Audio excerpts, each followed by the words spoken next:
Félagsheimilið Freyvangur var byggt árið 1957 sem félagsheimili Öngulsstaðahrepps. Í húsinu fór lengi fram félagsstarfsemi af ýmsum toga en upp úr aldamótunum 2000 var Freyvangi markað hlutverk leikhús enda hafði Freyvangsleikhúsið þá lengi haft aðsetur fyrir sína starfsemi í húsinu. Freyvangur eitt af þessum félagsheimilum sem risu hérna á 7. áratugnum og árunum þar og eftir. Sem sagt þetta eru hús sem eru byggð með styrk frá ríkinu, félagsheimilasjóður styrkti sveitarfélögin til að byggja upp menningarstarfsemi í sveitunum og hér í sveit tóku öll held ég formlega starfandi félög þátt í uppbyggingu húsins, gerðust hluthafar sem sagt kvenfélögin og ungmennafélögin, búnaðarfélag, slysavarnarfélag og fleiri. Og þetta hús byggt það vígt 1957. Það byggt á mjög skömmum tíma og ég hef heyrt af því að einstaklingar tóku sparifé sitt og lánuðu í bygginguna til að flýta fyrir framkvæmdinni. En sem sagt að það vígt í 1957 og strax haustið þá fyrsta sýningin sett á svið sem Ráðskona Bakkabræðrum. Og ég sá þá sýningu og ég man alveg ótrúlega mikið eftir þessu, ég var ekki nema 6 ára gamall. Og umhverfið þessa leikhús náttúrulega ekkert líkt í dag, ef þú horfir á sviðið vegna þess að senan var miklu grynnri, það voru þykk tjöld sem voru dregin fyrir og frá eins og var á þessum árum. Bara strax árunni seinna þá farið að byggja hús hinum með ána. Mörgum finnst þetta voðalega skrítið að skuli vera svona stutt á milli þessara húsa. En við höfðum engar samgöngur yfir. Núna þetta rúmlega mínúta að renna yfir og sem sagt svona var þetta. Samskipti milli voru svo lítil samgöngulega vegna. Voru öll kvöld bókuð nánast. Það hefur verið mikið verk að vera húsvörður þessum árum því að félögin voru með fundi, það voru skákfundir og hér var spilað badminton og hér voru náttúrulega dansleikihald. Það var nú liðurinn í því að fjármagna svo pakkan.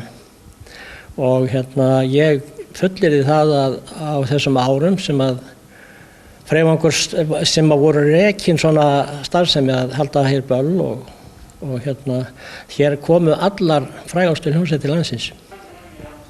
Og Freyvangsleikhúsið hefur síðan verið starfandi núna í ekki alveg eins lengi húsið hefur verið til en allt að því. Hvernig starfsemi félagsins í dag? Heyrðu, hún verður alltaf öflugri og öflugri. Fyrst var alltaf yfirleitt ein leiksýning á ári eftir áramót. Þegar haustin voru þá svokallaðir kabarettar.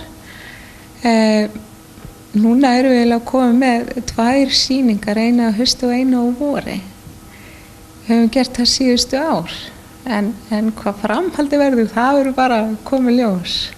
Hvernig við munum haga því áfram, það fer bara eftir vilja og getu, en getan og áhuginn hefur verið það mikið að þess vegna höfum við alltaf sett á 2 sýningar á ári.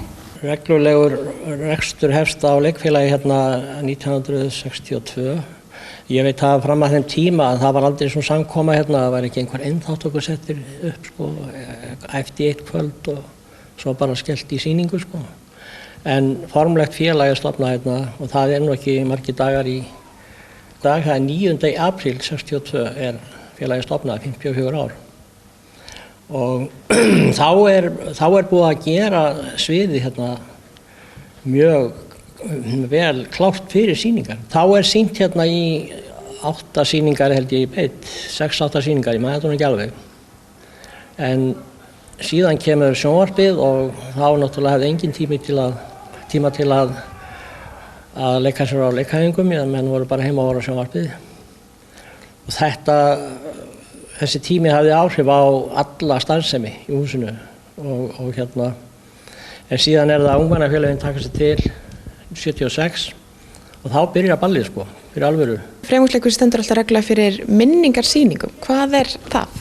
Já, þetta var nú kölluð stjánasýning sem var til að minnast látins félaga sem var hér í fullu fjöri þegar hann lést í slysi og þá stofnuðum við minningarsjóð sem sagt og ágáðu á einni sýningu, aðalsýningu vetrarins. Hann fór í sjóð sem að síðan styrkir félaga sem sagt að sækja leiklistanámskeið hjá leiklistaskóla Bandalags leikfélaga sem að núna starfræktur á Húnavöllum og sem sagt þá sækja menn úr þessum sjóði og þetta er mjög myndalegu skóli.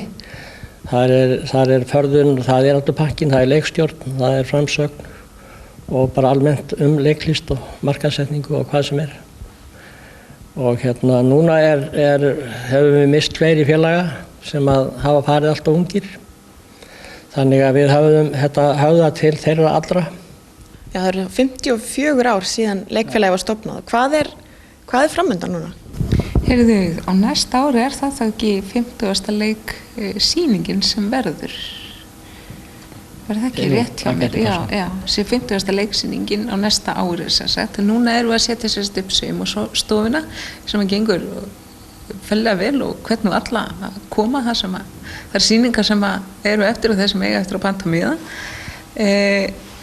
Þetta leikrit sem var skrifað árið 1975 ná alveg jafn vel í dag inni. Við eigum nú eftir að ákveða sérst framhaldið hvað verður en ætlum að gera eitthvað skemmtilegt og eitthvað svona reyna að gera eitthvað stærra, þannig að ef einhver er með góðar hugmyndir og annað þá bara hvetjum fólk til að hafa samband við okkur.